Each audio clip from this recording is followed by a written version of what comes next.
Good morning. Good morning, everybody. Welcome to the stream. Excuse me. This is a no smoking zone.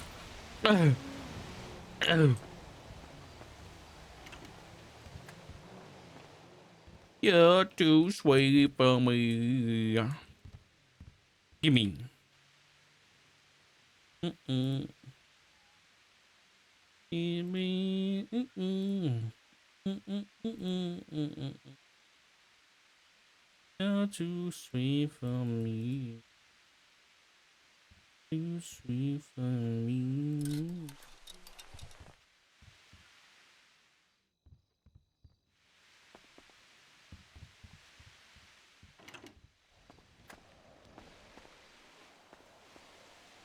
Hello, hello. Hope you guys are having a good one. Sorry about not being live yesterday, but yeah, my head was fucking pounding me, bro. But I don't plan on taking a day off till next Friday, so chilling. I can't believe we're at 200 fucking grand, man. Now, wait, we're at 200 grand after buying the fucking RC car. Wait, I forgot we've got the RC. I forgot we've got the RC car, man. Wait, hold on.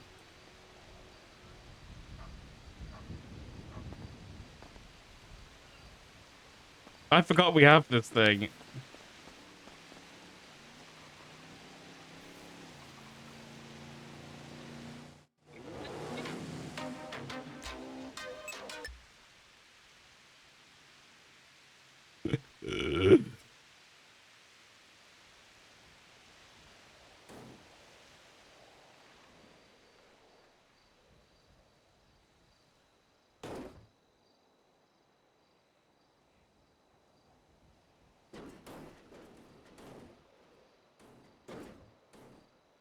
Hello. Good morning.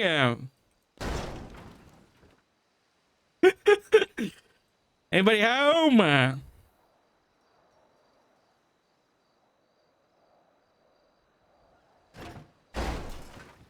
Anybody?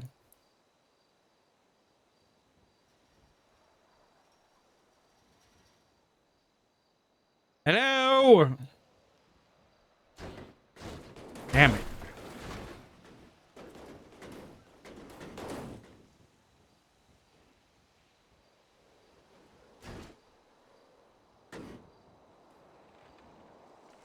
Well,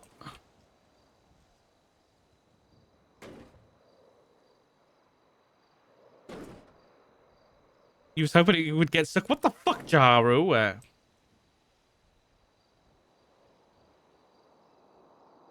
Whoa!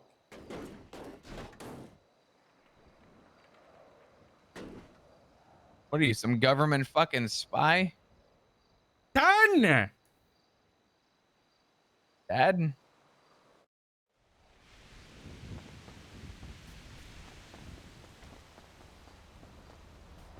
What the hell? Jesus, I was gonna run that thing over. In front of the What, house what, like that? what? You get out! What the fuck? I got out today.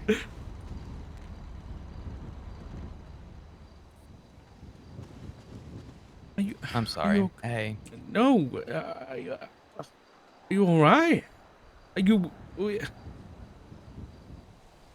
Yeah. I mean, they stitched me up as good as Oh, they it's good to can. see you, man. Oh, I'm yeah. sorry. Yeah, my bad. No, it's okay. No, it's good to see you too.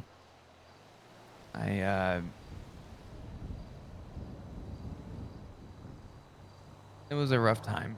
It was probably the hardest thing I had to go through in a very long time. Come on, But let's get you inside. Come on. all right. Bolt this thing up. All right. Want me to do it? We will chop me the keys? Nah. Well, actually, yeah, you know what? If you don't Yeah, mind. chop me the It keys. it hurts to turn my neck. Here, I'll unlock it for you.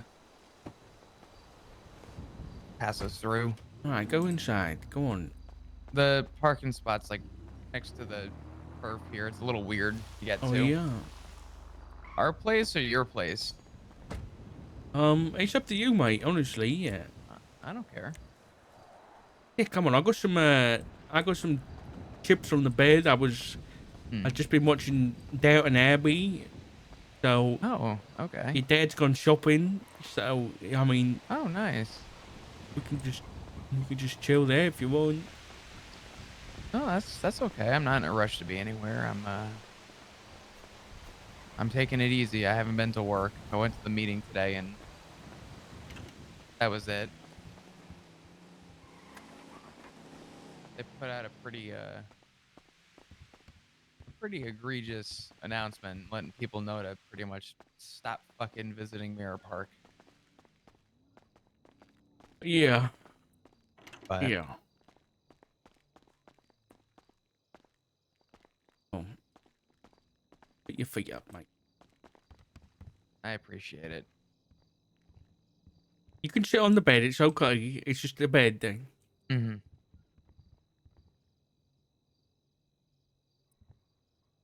Yeah, it was been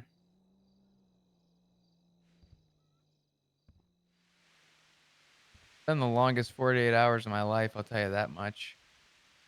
I got no problem telling you everything. I know you're gonna not say anything. Yeah, I mean, it was in no way your fault, but you scared us pretty bad there. I'll be honest. I Dad, I scared myself. I I didn't I called Etta and said goodbye because I didn't think I was gonna live. I figured they were gonna put one in my skull, and they spared me and fed me to a mountain lion instead. And, you know, both are situations that I never want to be in, but you can't train for a bullet, but you can train on how to approach animals. And it just so happens that I spent a good part of my career doing it. So I did what I could. I'm glad I didn't find hot lead in my body, but before I walked near the cat, I looked behind me to see if I could have a chance to run, and I had a gun aimed at the back of my head.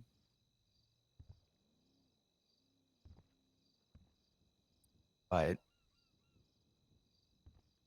I'm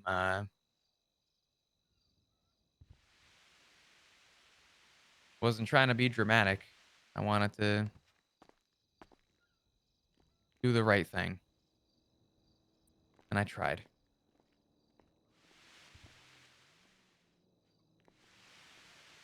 So all that matters is that you're here, and so you did the right thing, son. So, Yeah.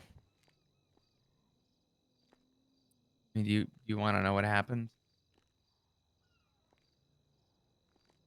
ah, I got a pretty good idea. So I don't want to have to put you through reliving anything. I'll be honest. I think talking about it actually helps. It's hard, but it helps. Then sure, yeah.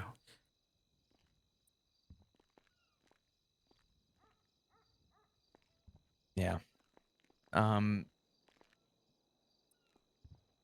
there's a couple parts that are hard to talk about, but I'll get through those.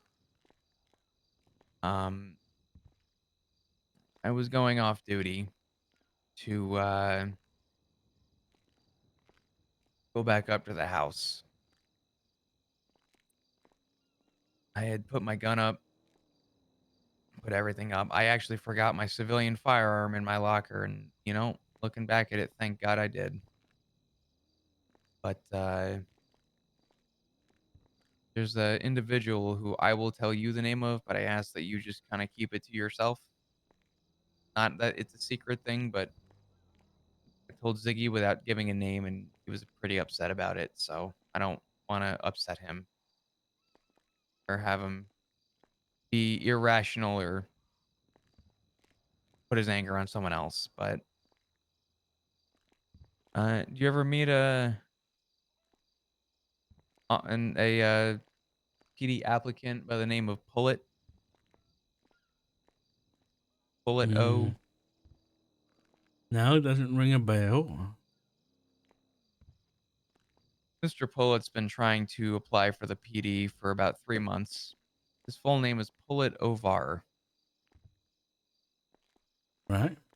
Right? And yeah, we told him in the interview that he needed to reach out to the government about some kind of a name change because, or not even a name change, just some form of an abbreviation. Because, yeah. Anyway, um, he's been reaching out trying to get an answer, and I'm not part of PNT anymore. So I had literally walked out, I signed my name, and before I could put out my 311 saying that I was 1042, Bullet comes running up to me and he wants to know what's going on with his application. And I told him that I wasn't part of PNT and that I didn't know what was going on, but I would reach out and try and get an answer for you.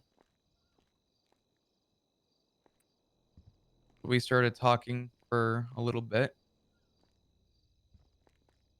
A couple minutes later, between 4 and 6 people surrounded me uh, right in front of MRPD.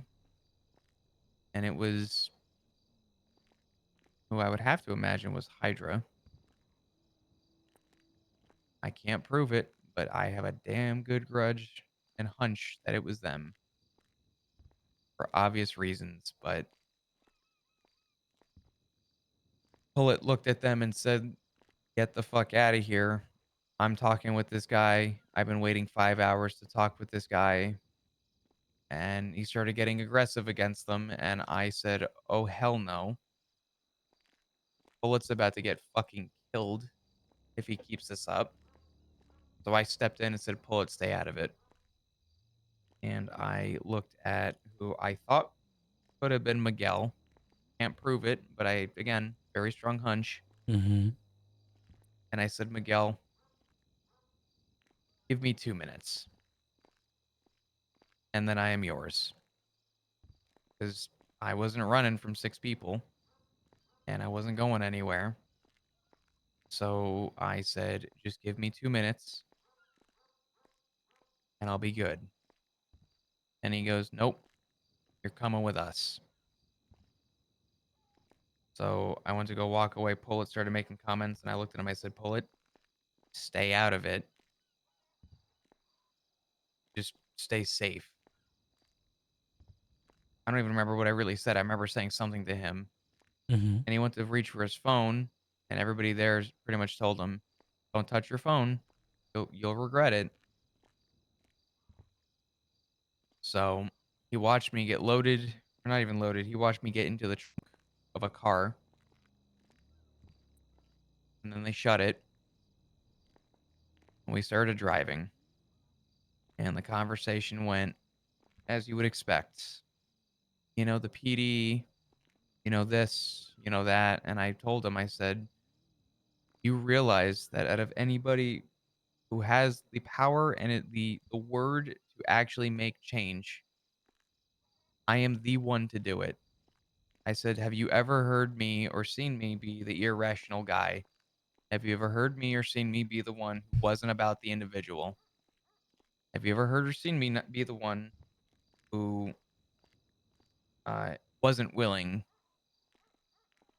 to put his best foot forward for sake of building a bridge between the police department and the individual?" And I knew it was over when he said the words, "I think we're past that point." And I knew where this was headed. And started going down a bumpy road.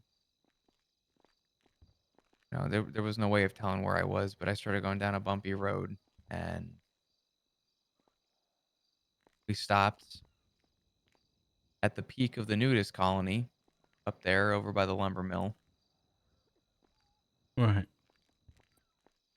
They popped the trunk and the conversation continued. And I told him again, I said, this isn't on me. There's a lot of we and us and they. I said, I'm me. I looked at him and I said, Miguel, when have I ever wronged you? When have I ever done anything that would put you in a position? I said, if there's anything I know, it's how to speak to an individual. I said, give me that opportunity. Don't waste that. And he asked me if I knew about Remington's death. I read the Yeah. report and I know what that the top of that report said. And I What's told that? him nobody is to speak about Remington under any circumstance to anybody outside of the meeting room. Right. So I did what I knew how to do best, and that was honor that, even if my life was held against my will. I gave him a very deadpan lie and told him no. And he said that right there is the exact problem with the PD. The fact that you had no idea. And I told him, and this is not untrue. I said, Miguel, this is the first time in 3 days I've spent more than 3 hours on duty. I said, I haven't been around, which was true.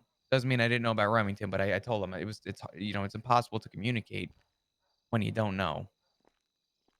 You're not around to talk to people.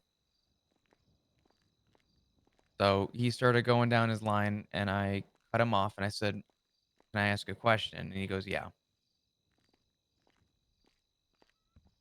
I said, if this is going where I think this is going, can I please have an opportunity to say goodbye? And if there's any reconciliation to what happened, not that this was good, but he actually gave me the privacy to make one phone call to say goodbye. And um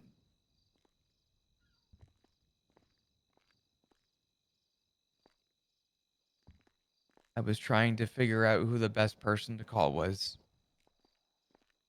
And I didn't know who was around, but I was going off duty to see Etta.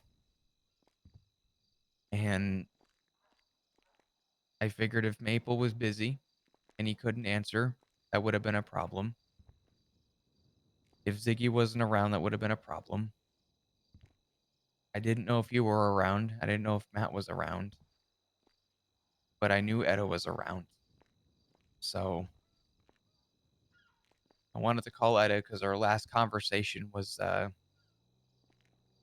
don't want to say it was bad. It wasn't bad, but it was emotional. I didn't want to let that be the last thing Etta knew of me. And I called and I simply told her that I loved her, that I hope there was a time I would see her again. And she asked if I needed a pickup and where I was. And my most gut wrenching response was that told her I wish I could tell her. And she asked me a question that only you would know and only this family would actually know. And she said, Flop, is it a 1096?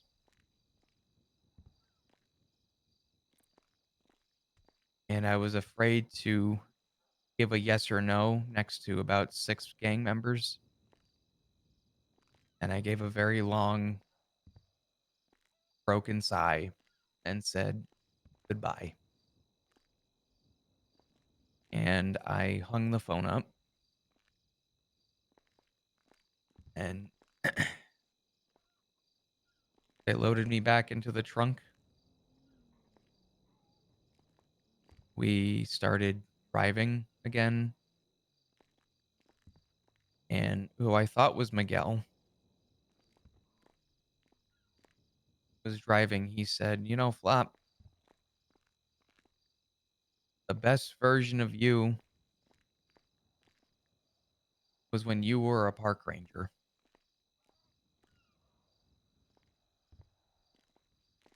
And shortly after, they popped the trunk.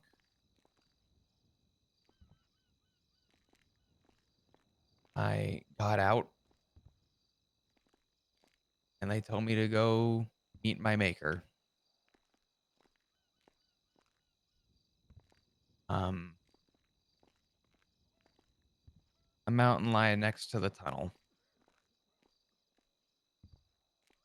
And I walked near it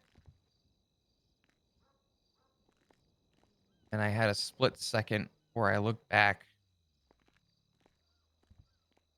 just to look behind me. Thought, the tunnel's right here. What are the odds? And I saw a gun trained to the back of my head. And all I thought was that if I get chewed out by a mountain lion and then left with a bullet in my head,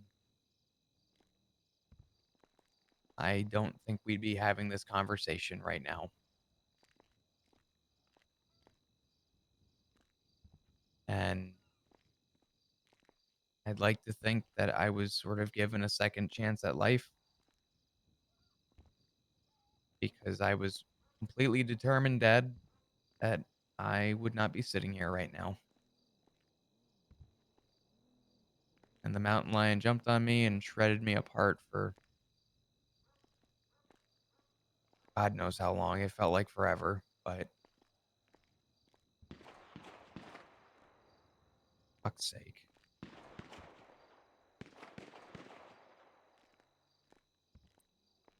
Um, and then everything went black. And I mentioned that beginning part about pull it. Um,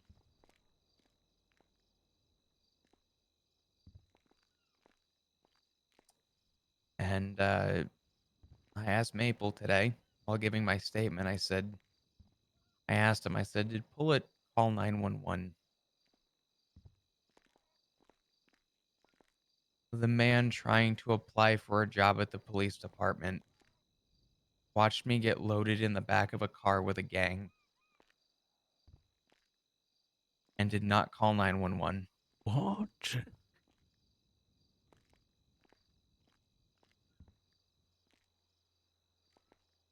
Yeah, You're shitting me.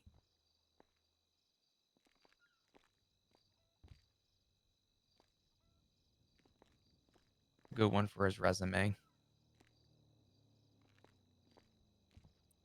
I spoke with Sky today. She came to the house to check in on me. She heard I was out. And I asked for Ziggy and Etta to step away and that it wasn't personal and I needed a word with my lieutenant. And I was told by Maple that apparently yesterday Sky ripped him a new asshole. And I told her about what happened with me. I said, "Are you aware that that man didn't call the police for me?" And her words were, and I quote, "For as long as I have a say in it, that man will never have a job here." Which, personally, not my case for obvious reasons.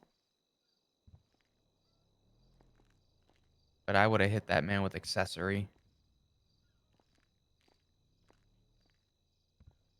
Yeah, he deserves much more than losing a job. I think they had a chance to find me, and Yeah, I agree. he wasted it. To think that I tried to save his life so that I had an alibi and a witness, it was the right thing to do, and it almost cost me everything.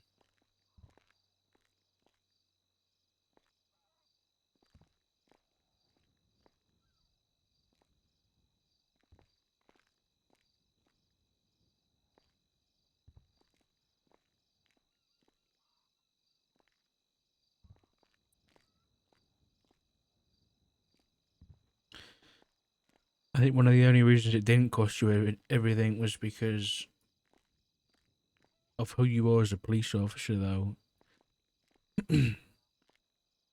Mhm. Was because of that respect you've gained over the years. Because, let's be honest, if it was Den Shiesty or a cop of similar in a similar vein, think they would have let him have it out with a mountain lion? No. In fact, Absolutely not. in fact, I forget if I didn't mention this, I apologize. I asked them who the problem was and how I could resolve it, and they told me, and I quote, "You can blame Den Shiesty."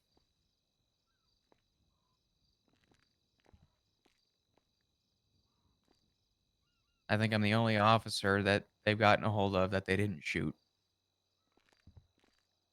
And not that that's brownie points, but I think it's very telling that I think I bought myself a second chance at life.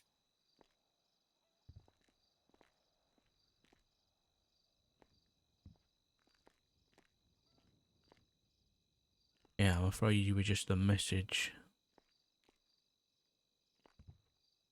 That's it. Had to be. Did anybody tell you about the tweet Miguel made afterwards?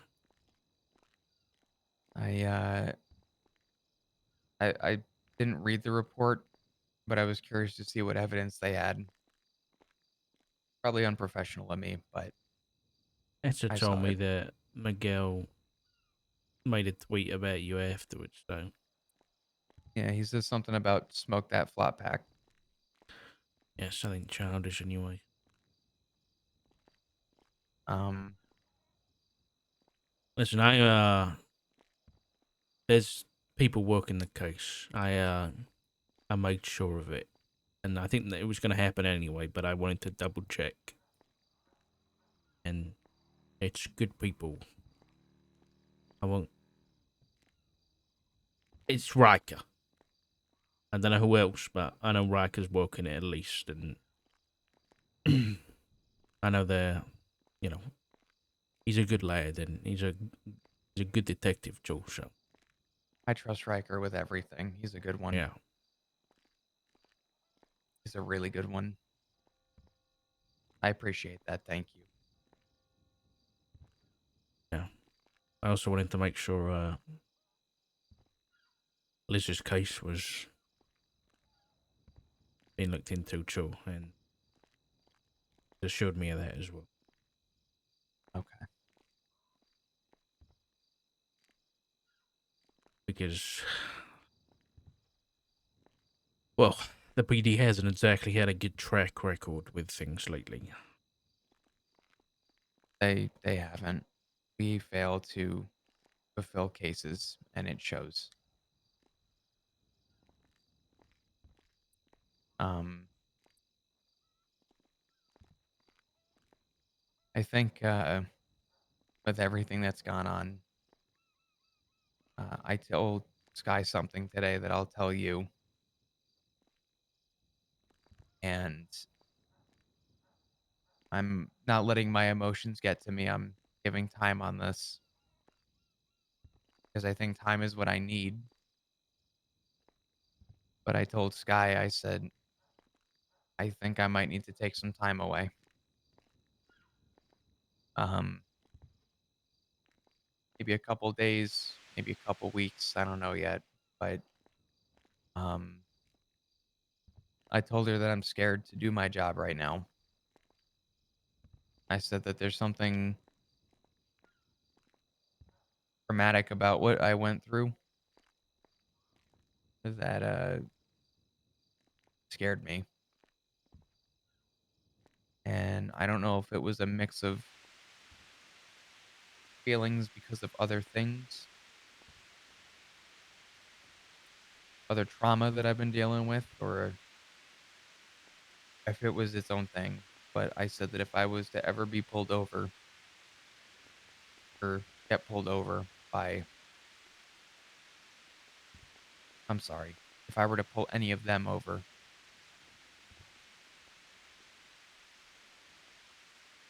I don't think I would be able to handle myself. And I don't mean in a bad way. I mean, I think I'd be too scared to do my job and think on my feet. But I'm aware of that. And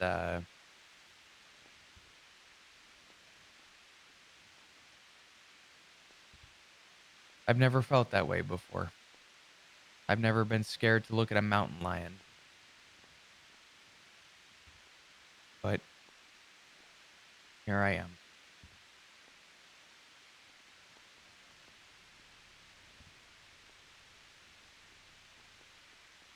Maybe a coward, maybe not.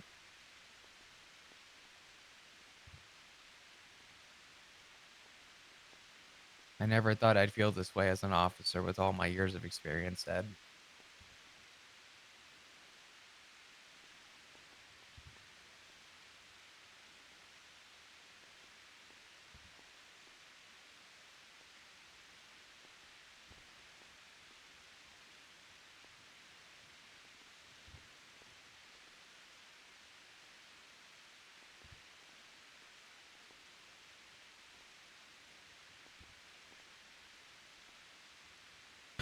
I was gone for 4 years.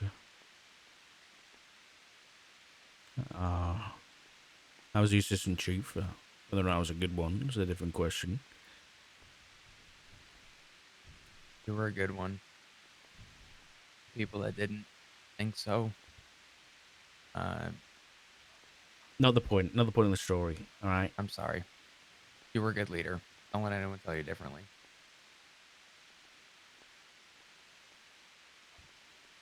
I I spent a significant amount of time in Parsons in my early years as a police officer. After I was kidnapped and forcibly given narcotics, and they tried to force me to do a bunch of shit I didn't want to do. I was scared for a long time. That was a tough time in my life. I don't think I was ever not scared after that. But being scared doesn't make you a coward. Being scared, having fear, keeps you alive. No one's gonna fault you for that. I want you scared, because I want you alive. Everybody does. I'd rather you be scared and making smart decisions than be fearless. I'm scared. Your dad's scared. Why do you think he's never been picked up before? Because he uses that fear and he's smart about it. It's just about taking some time and learning to control it. That's all it's going to take. Is time and attention and love from the people around you, like me and Jiggy and Rue and Etcha your dad, and just take all the time you need.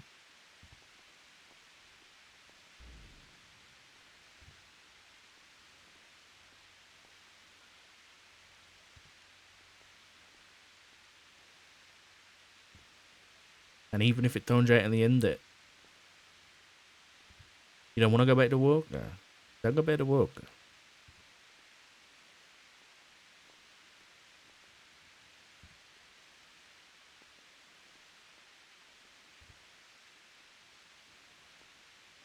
Do what's right for you, man. Whatever choice you make, I'll support.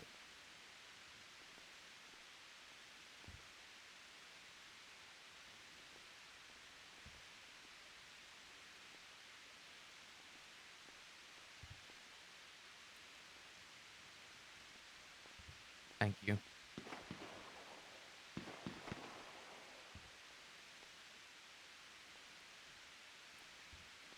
Drugs have been bad up here recently.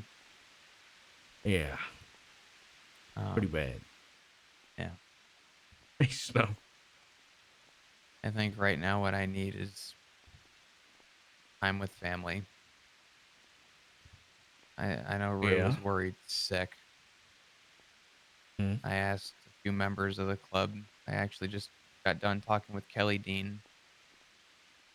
I don't know if you met Kelly, but I don't know. he's a good one. He's I would say one of the more humble ones. But I asked him about Rue and he's like probably Rue's best friend, one of. Knows Rue very well. Um I don't know if you know who Beach Crew was many years ago. No. Okay. They're kind of an offset to the BBMC, but I guess Kelly Dean and Rue were both around it. So they've known each they have history. And Rue was or I guess Kelly was saying that Rue has been doing about as quote unquote good as she can be, which tells me that she hasn't been in the best of minds. And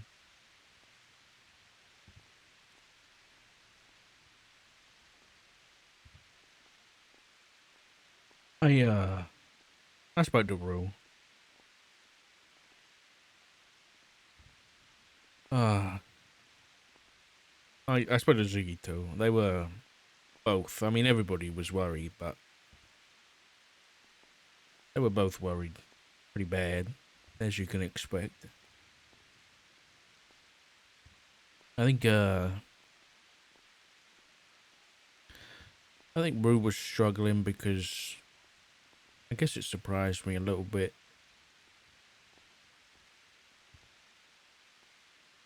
I think Ziggy was feeling it pretty bad, and I didn't think she wanted to bother him and reach out and talk to him about everything. And maybe either they didn't get a chance or just didn't want to bother him because he was upset too. And then when I spoke to her, it was she. I think she can't. She feels like she can't really speak to the club about it. She can't really express her emotions too well with those people. And then she kind of said something that I had to correct her on because she basically said that she values herself on her usefulness, and you know, I had to tell her that's not how that works. That's not how she shouldn't be valued on her usefulness. She should just be valued as a member of the family, not on her usefulness, whether that's part of the club or anything. She should just be valued, period. And I don't know whether anyone's told her that before, and maybe that's why she's had trouble expressing herself around the club, and I don't know. But I think we had a pretty good chat yesterday, and yeah, I think I spoke to her about not going. I did have to say the hard thing, but I made sure that she's not going to go for a bottle if it got too rough, which I don't think she has. Um, She's really grown up. She's been doing a lot better. yeah,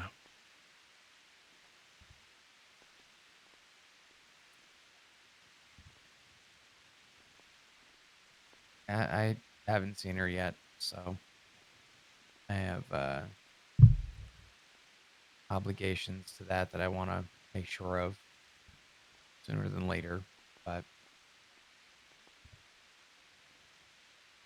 yeah. I think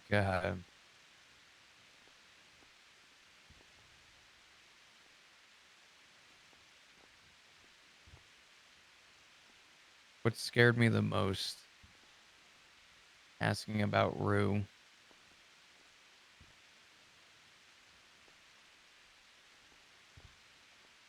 I would have hated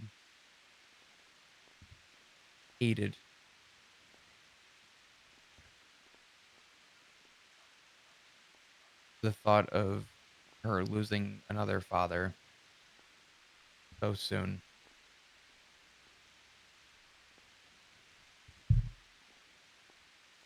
because she's made so much progress,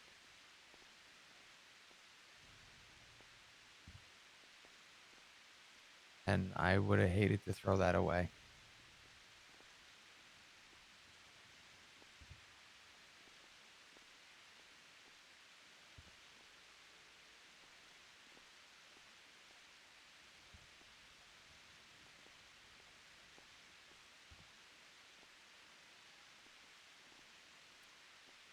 She's never going to be perfect,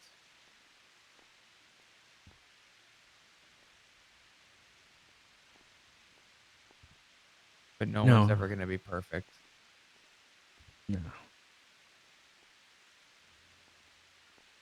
she's a good kid though.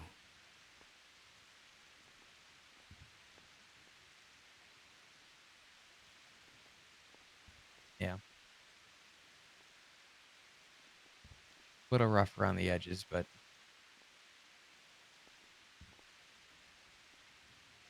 didn't fit my criteria for my reasoning.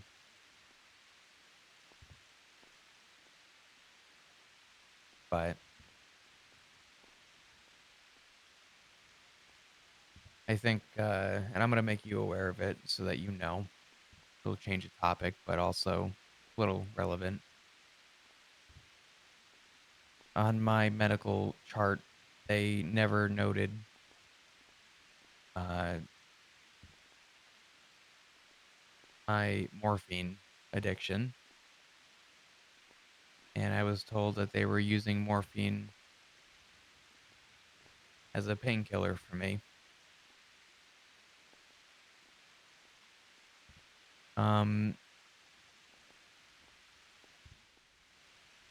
I maybe not today as much as I will tomorrow because I just got off of it and I'm still leaning off of it. But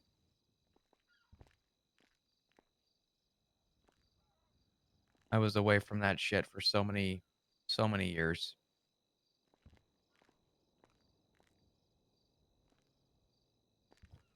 And it wasn't the doctor's fault. I was clearly in pain, but it's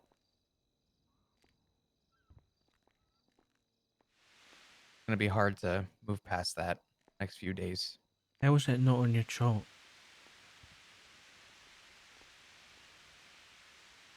How did they miss that off? Many years ago, it was in my chart. It was sort of a word of mouth thing that people knew. And I made sure it's in my chart now.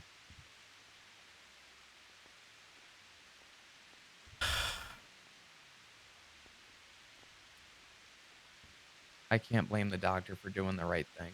It was my fault for not telling them any opportunity at the hospital prior about it. Or did I ask anybody before they gave you, like, medicine?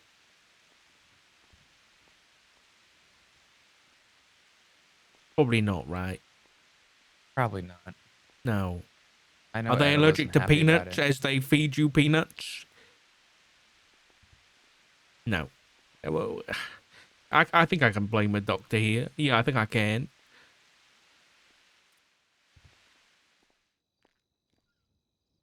Um, yeah.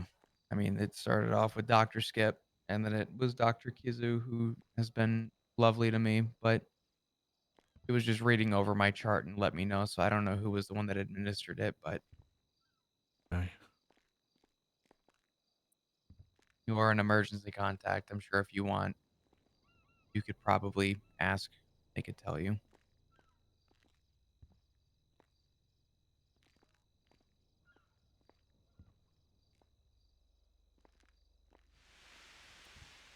I don't want to go on duty with a muggy, foggy mind. So, Well, the same goes for you then it's been said the Jiggy and rule. If you feel yourself needing anything or slipping at all, then you ring somebody. hmm.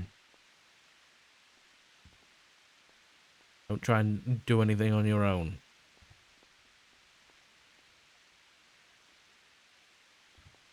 You said that the last conversation you had with Etta was a rough one. Why was that a rough one?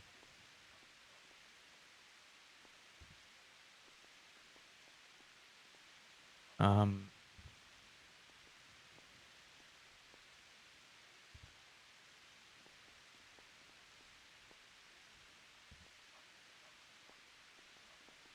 Etta was very emotional. She was scared.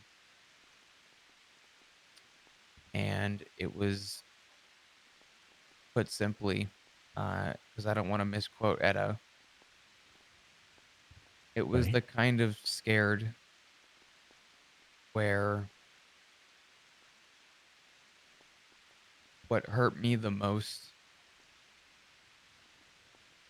was not knowing how to comfort her. She was worried about losing the family. She was worried that people were going to have a big outburst. In her mind, she saw the end of everything. A little bit of a doom spiral, but at the same time, I hadn't talked to anybody, so I only had what Etta was telling me. And I I didn't know what to say, and it broke my heart. And we were looking over the sunset down off of LSIA by the water,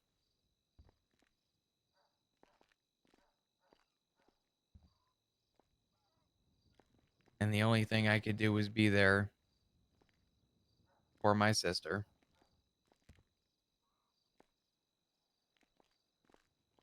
Um, while we had the conversation, Maple had been in the ICU, Mm-hmm. and I think a lot of it had to do with maybe emotions off of that, and more the fear of knowing Maple's in this position. I don't ever want to see it ever happen again. And I think she was valid in her being scared. And I'd honestly rather her be scared than not. Uh, Otherwise, that would just culminate and build inside of her, and I don't want that for her. I'd rather her tell me when she needs to talk. But I was upset because I didn't know how to help. I felt helpless. Yeah. So Okay. I that's why when I called her, I told her that I loved her, and that I wanted to see her again soon. And she even asked me on the phone, "Is this about our last conversation?" And I said no. Mm. Yeah. So All right.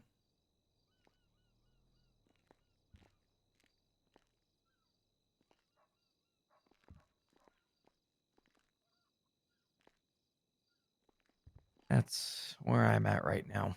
But I think right now it's road to recovery and Mm-hmm. being with family and trying to do the right thing. So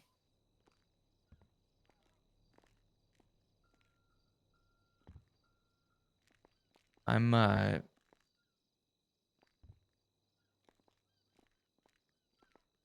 I'm sorry. There's been a lot of uproar, we'll say, in the family. Well, it's not your fault, mate. I don't. I think fault's a strong word.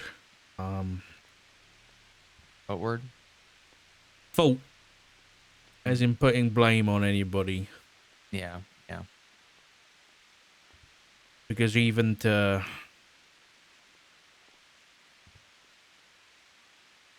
say it's Ziggy or Rue's fault is difficult because you know they've got their own reasons for doing things and they're in very difficult positions. And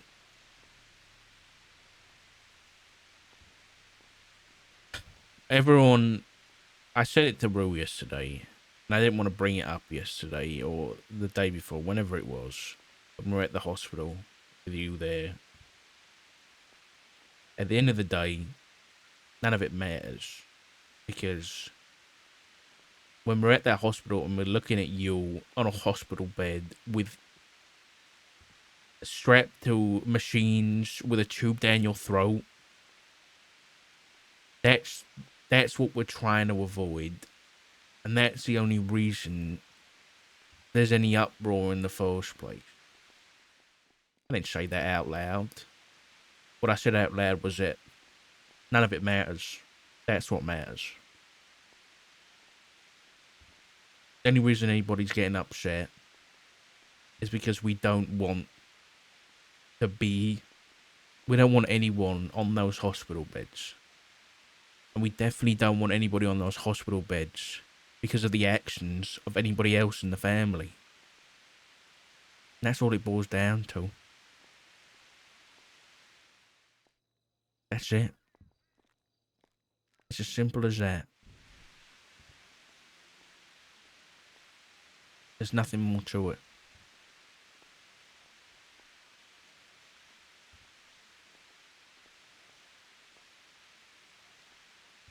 I just want everybody to be okay. If I can get that, I'm a happy man.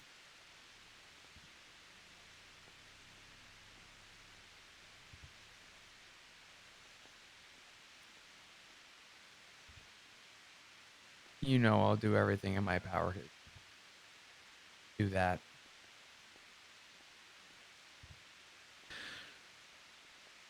And I agree. When you really boil it down, the first time I dealt with trauma, actual, real, egregious trauma in recent time, was getting on duty, responding to a shootout in Vespucci, and officers asking me, "Can you please identify if this is your husband and daughter in the back of this ambulance?"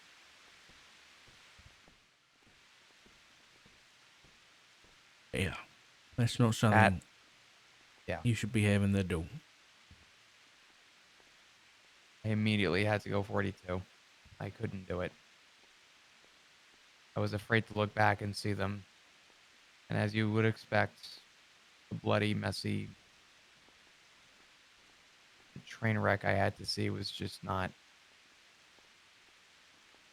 I don't know. And then when Maple was in the ICU, it came to me in fear. Yeah. And even Ziggy came to me with some fear. And I realized, and honestly, I guess I just couldn't find the words, but you put it perfectly, that really what this boils down to is I think everybody just wants everyone to be safe and okay. Yeah. That's it. Just that everyone's gonna have their own ideals and morals, and some people like Ziggy and Rue are gonna have their own, what's the word? Like the cops in the family are gonna have their morals.